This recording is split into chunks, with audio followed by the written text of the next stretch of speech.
Hi guys, today I'm going to tell you all about my experience in my first trimester of pregnancy.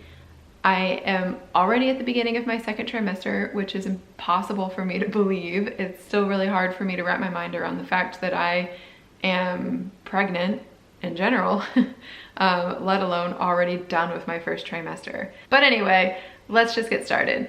I am going to start with how I was feeling before I even officially knew that I was pregnant. So at what would have been about 2 weeks into my pregnancy, I started to feel a little crampy and like my boobs hurt really bad and like they were like really heavy. It's the only way that I can describe it.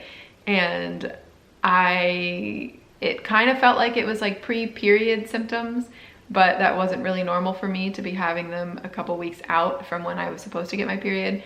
So I had a suspicion that I might be pregnant. But of course I didn't know, and I still had to keep waiting to find out, which was brutal because I wanted to just wait until like I missed my period before I took a test, because that's when they're the most accurate. And yeah, so that waiting period was really hard because I just had to go around wondering like, oh, am I pregnant or am I not? And I thought that I was, but there was no way of knowing for sure until I took the test, which was also a crazy experience. And I had a hard time deciding if I wanted to take it on my own and surprise Bryce, my husband, or if I wanted to wait and take it with him and experience it together.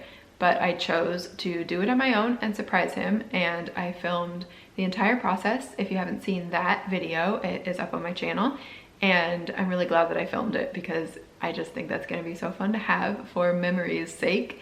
And yeah, I don't know, that whole experience was just, I was so nervous to take the test, even though I knew that we were gonna be excited about it and we wanted it to happen, but it just is a crazy life change. So I was so nervous taking it. And then when it was positive, I don't know, I didn't cry. I wasn't really like, I don't know, it just takes a while for things to settle in for me, and it still hasn't fully set in. So yeah, that was that whole experience. It was crazy. I found out that I was pregnant when I was 4 weeks along, and for that first week I didn't really feel anything, and then at week 5 I got really nauseous, and I wasn't throwing up, but I was just really nauseous all the time and had like major food aversions and major food cravings. And like I had one food in mind that I had to have, and I had to have it quickly.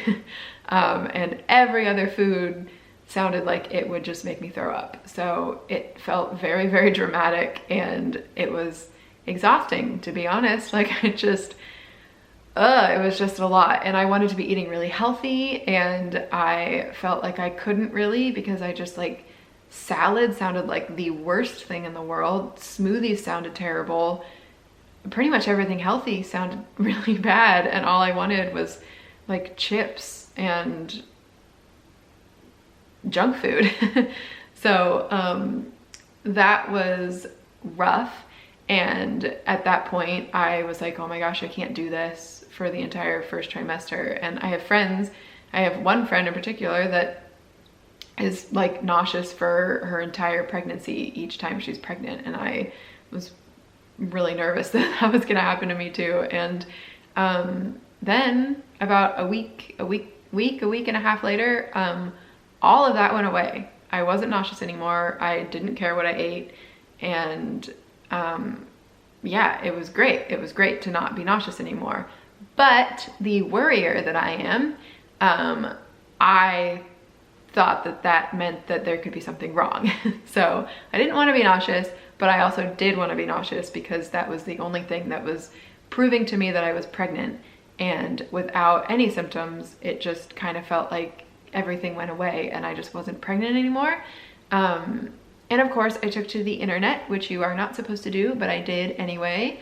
And most of what the internet told me was that it was perfectly fine, the symptoms come and go, and to not worry about it. But I was really worried because a very small percentage of the answers were that it meant that something could be very wrong. Like, you know, the baby could be not with us anymore. Anyway, it could have meant that there was something wrong. And of course that is what I was clinging to, because I don't know, I just worry. My symptoms all went away about week 6, like in the middle of week 6, and I didn't have my first appointment scheduled until week 9. So I just had to kind of wait around and be worried and nervous for a couple of weeks until week 9. And that is when Bryce and I both went to our first appointment, and they did an ultrasound, and the baby was in there, and it was happy and healthy and measuring correctly. And we heard its little heartbeat, and it was just such a relief. Like, Bryce said that he knew all along that nothing was wrong, but because I worry about everything, I was really worried until then. So it was a huge relief to go in and see the little thing perfectly happy and healthy, and also so crazy. Like, you know, like they have this thing, and then you see this like little human on the screen, and it's like really hard for my brain to connect that what I'm seeing on the screen is what's going on inside of my body. So yeah, and like that was obviously the first time that we saw it, and it was just really weird, and I still can't fully wrap my mind around it. That appointment was fun and a great relief, and also really bizarre to see it on a screen. And that was just a confirmation of pregnancy appointment. So they just wanted to make sure that there was in fact a baby growing inside of me.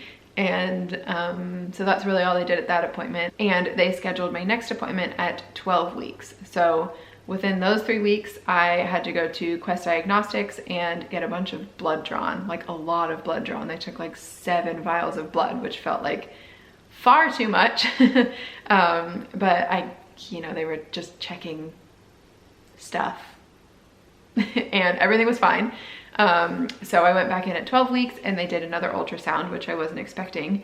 So that was exciting. We got to, well, Bryce didn't come to that one because I didn't know they were going to do another ultrasound, but I got to see the little nugget again.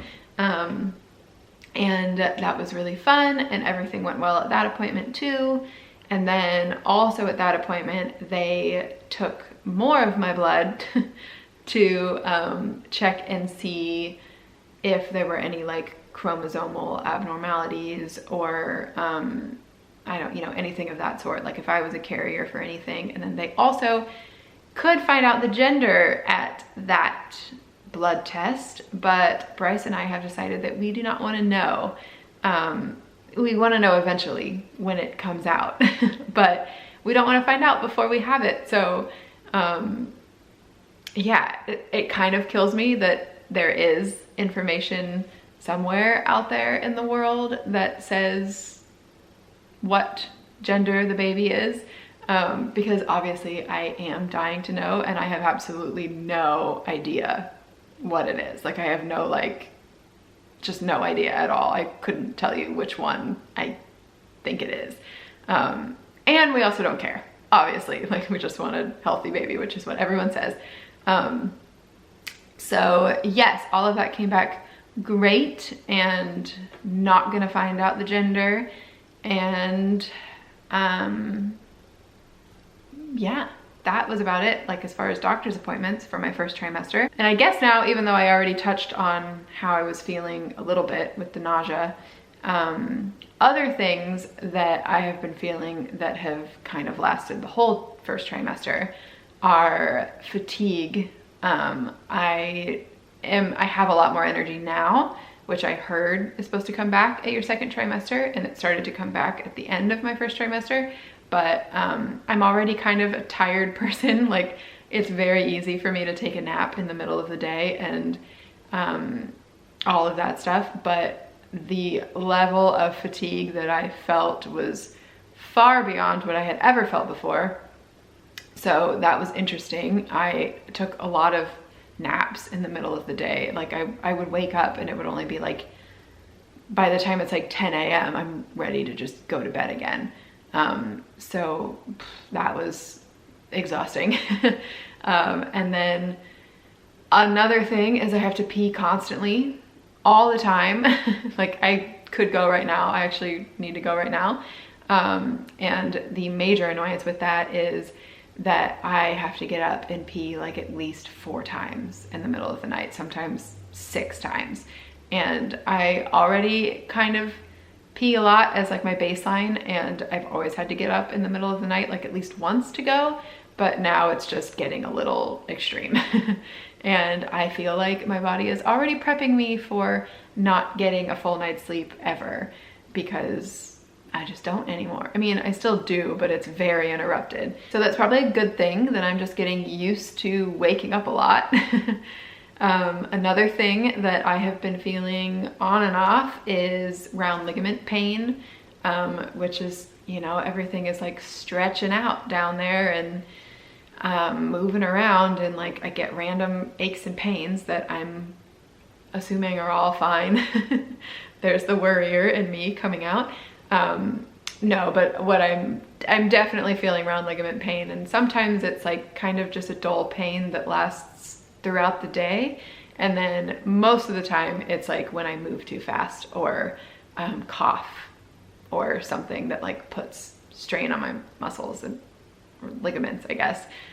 Don't fully know what's going on inside of me, but that is something that I have been experiencing. And another thing that's really annoying is I get lower back aches far more often than I ever did. And I thought that that was gonna come more with like when you're bigger and you're having to carry something around, but apparently, I don't know, your muscles and stuff and ligaments and blah, blah, blah are all like relaxed more than they usually are. So it's a lot easier to strain your back, is I think what's happening. I'm not a doctor. But from the light research that I have done, that seems to be what's happening. So that is annoying. Like if I'm, you know, doing something like moving into the house or anything like that for too long, then my back starts to really, really hurt, and I don't typically have back problems. So that has been interesting. And I'm hungry all the time, which is already kind of my baseline. If you know me in person, even though I'm very small, I have always eaten a lot of food and I'm just constantly hungry, but now it's like to the extreme. So that's fun, and I'm just trying to put on the correct amount of weight. It's always been pretty challenging for me to put on weight, so I'm hoping that I can continue to put on weight, but you know, I'm still trying to eat really healthy, but just eat a lot of healthy food.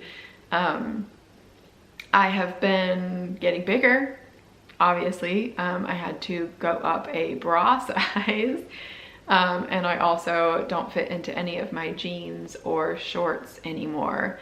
They're all like, you know, high-waisted, and I usually tuck my shirt in and all of that good stuff, and I just can't do that anymore. So that has been interesting to figure out, and I've just kind of been living in dresses, and if it's cold out, then dresses and tights, and then if not, then just like leggings, because that's all I can manage right now. So I need to dive into the world of maternity clothing soon.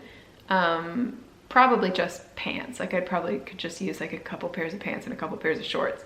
And I have a friend who's actually going to gift me with some when she has her baby, which is very soon. So that'll be good. And then I'll probably hit up some thrift stores, because I'm not gonna buy brand new maternity clothes and spend a bunch of money on clothes that I'm not gonna wear for that long. So anyway, that'll be interesting. It's still, maternity clothes still intimidate me a lot.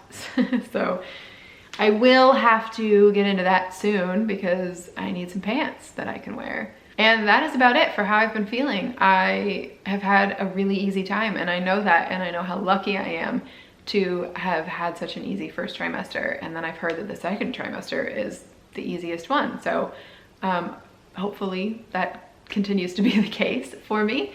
But yeah, I feel really grateful and really thankful that I have had a really easy time, and I haven't been nauseous except for that 1 week, week and a half. And I'm really grateful that the baby has continued to progress the way that it should be, and it's all healthy and happy, and I can't wait to feel it move around. And yeah, oh, we also just recently told our family. We waited until it was like for sure viable and healthy before we told any family members, although we did tell a handful of people that are just in our day-to-day lives, and then some of our really, really close friends we told right away. But we just told both of our families, and everyone is really excited. So it's just fun, and I'm excited to start putting the nursery together. And yeah, it's really crazy to me to wrap my mind around the fact that there will be a baby in this house and that we will be parents. But Bryce has been reading a bunch of parenting books and expectant father books and stuff, so that's adorable. I have yet to read anything, but yeah, it's just really cute to see him excited about it and doing his research. And yeah, I don't know, we're just feeling great, feeling excited, getting more and more excited as the time goes on, and we're able to wrap our heads around it a little more. Oh, now I will show you a little bump shot, a little belly shot. Let me see how to do this.